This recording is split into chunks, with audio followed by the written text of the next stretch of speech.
Dobrý deň. Z ubytovacieho zariadenia na Hlinách sa presúvame na internáty na Veľkom Dieli, o fungovaní ktorých nám porozpráva jeho riaditeľka, pani inžinierka Kadorová.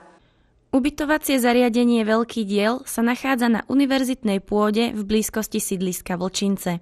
Ubytováva študentov Žilinskej univerzity zo strojníckej fakulty, fakulty riadenia a informatiky a z elektrotechnickej fakulty. V prípade voľných miest a záujmu študentov sa tu môžu ubytovať aj študenti z iných fakult. Ubytovacie zariadenie Veľký Diel poskytuje ubytovanie pre takmer 2300 osôb, teda študentov Žilinskej univerzity.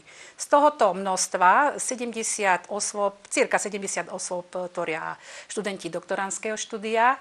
Máme tu ubytovaných 6 zamestnancov a taktiež tu máme ubytovaných zahraničných študentov. V tomto akademickom roku je ich 39. Sú to študenti v rámci medzinárodných projektov Erasmus z rôznych štátov sveta.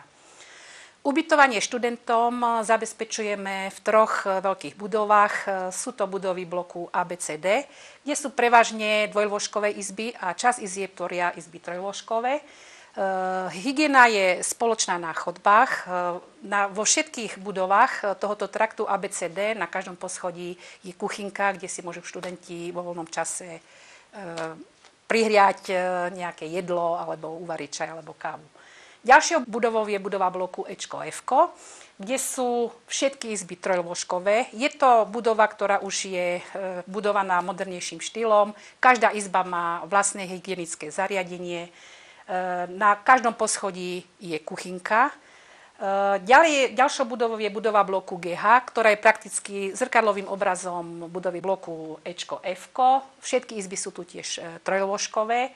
Na každom poschodí je kuchynka. S internátmi je nepochybne spojená aj zábava, oddych, ale aj plnenie školských povinností.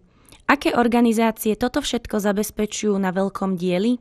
V ubytovacom zariadení Veľký Diel majú sídla aj takmer všetky študentské organizácie.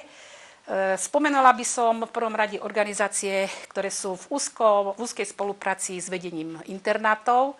Je to Rada ubytovaných študentov, Radio X. Ďalej je to organizácia Gamma klubu, študentské informačné centrum, ktoré takisto zabezpečuje možnosť študentom, ktorí nemajú počítače, že si môžu ísť na internet. Ďalšou organizáciou je internátna televízia. Jej činnosťou je sledovať život na internátoch a vôbec aj na univerzite. Ďalšou organizáciou je internet klub, vďaka ktorým sa môžeme pochváliť, že v našom ubytovacom zariadení Veľký Diel sú všetky izby internetové. Ďalšími organizáciami sú organizácie ISEC a IAST, ktoré zabezpečujú pre študentov medzinárodné výmenné pobyty. Okrem už spomenutých sa tu nachádza samoobslužná práčovňa, ktorú majú študenti k dispozícii. Na čo ale využíva ubytovacie zariadenie voľné priestory, ktoré neslúžia na bývanie? Mimo izieb v našom ubytovacom zariadení máme aj priestory na vykonávanie konferencií, seminárov, školení, kultúrnych akcií. Medzi tieto priestory patrí kinosala, kde pre študentov zabezpečujeme aj také kultúrne akcie, ako je divadlo, premietanie filmov. Teraz vykonávajú sa tu stretnutia s pedagógmi Žilinskej univerzity, vykonávajú sa tu rôzne školenia a semináre.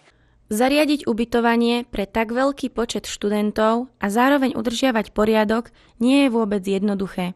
Nás preto zaujímalo, koľko ľudí sa na tom podieľa. Prevádzku ubytovacieho zariadenia Veľký Diel zabezpečuje 52 pracovníkov, z toho 4 pracovníci sú THP, vrátane mojej osoby, a ďalší pracovníci sú 6 pani domovničok, 15 upratovačiek, 19 vrátnikov a 8 pracovníkov údržby. Aký je vývoj ubytovacieho zariadenia, ako sa vylepšuje a modernizuje a akými zmenami prešlo v poslednom období? Každým dňom a každým rokom sa zveľaďujú a skvalitňujú ubytovacie služby. V minulom období sa nám podarilo vybudovať v spolupráci s dodavateľskou firmou osvetlenie areálu, pretože pred nástupom, keď som ja nastupovala do funkcie, bolo to nejakých 7 rokov dozadu, tak prakticky som prišla a toto zariadenie vo večerných hodinách a v noci bolo v tme.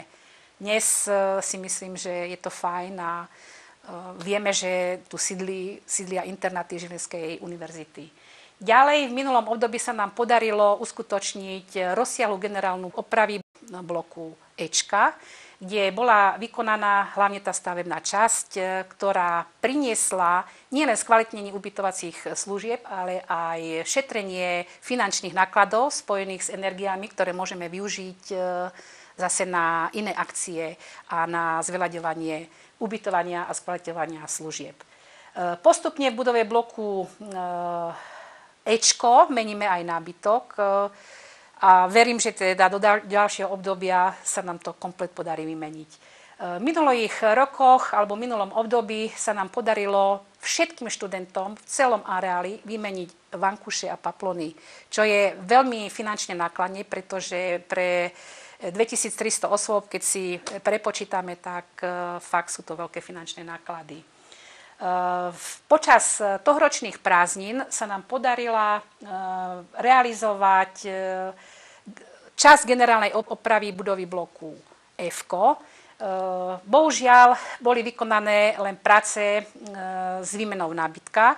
Stavebné práce, ktoré sa mali uskutočniť, sa nekonali z toho dôvodu, že nebolo uzatvorené výberové konanie podľa zákona o verejnom obstarávaní a nebol vybratý dodávateľ. Keďže sa prerábka nestihla v plnom rozsahu, asi najväčším a hlavne prvým realizovaným cieľom bude dokončenie týchto prác. Aké sú ďalšie plány do budúcnosti? Nakoľko máme priestory pred budovou bloku GH, myslím si, že bolo by ich vhodné využiť na parkovisko a nebudú tam zarastené plochy travnaté a tak ďalej. Ďalšou takou úlohou je zabezpečiť vstup do ubytovacieho zariadenia Veľký diel vstupnými rampami. Ďalšou takou úlohou je výmena železno-sklenených stien v budove bloku Ačko. Tieto všetky úlohy by nebolo problém uskutočniť, ale záleží to všetko na dostupnosti finančných prostriedkov. Čiže ak budú financie, tak budeme všetko robiť preto v spolupráci s vedením univerzity, aby sa tieto úlohy, ktoré sme si naplánovali, včas aj splnili.